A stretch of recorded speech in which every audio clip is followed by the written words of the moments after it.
ભૂય સ્વલોકે પરત ભય। શ્રી રામ બોલ્યા, હે દેવી, એક સમયે મહેશ્વરે મને વૈકુંઠથી બોલાવી એક સિંહાસન પર બેસાડ્યો ને બ્રહ્માને કહ્યું, હે બ્રહ્મા, આજથી મારા આ ભક્ત તમને, મને અને સર્વને વંદનીય બનશે અને તેમને મને ઘણા વરદાનો આપી મારું પૂજન કર્યું, છતાં હું તેમની આજ્ઞાથી રહી। સતી દેવી મનમાં શિવ ભક્ત રામચંદ્રની પ્રશંસા કરતા કરતા ઘણા હર્ષિત થયા, પરંતુ પોતાના કર્મ સંભાળવાથી મનમાં ઘણો ઉદ્વેગ પામ્યા। તેમનું વદન ફીક્કું પડી ગયું। તેઓ ઉદાસ મનથી મહાદેવ ઉભેલા તે વડના ઝાડ પાસે જવા પાછા વળ્યા।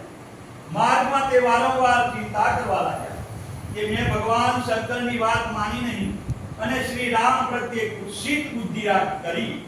હવે શંકરની પાસે જઈને એમને હું શો ઉત્તર આપીશ?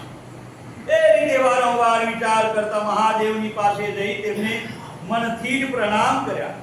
તેમના મુખ પર વિષાદ છવાયેલો દેવેશ્વર મહાદેવે જોયો। સતીને દુખી જોઈ તેમને પૂછ્યું, તમે શ્રી રામની કેવી રીતે પરીક્ષા લીધી? એ સાંભળી સતી મસ્તક નમાવી તેમની સામે ઊભા રહ્યા। મહાદેવે ધ્યાન લગાવી તે સતીનું બધું ચરિત્ર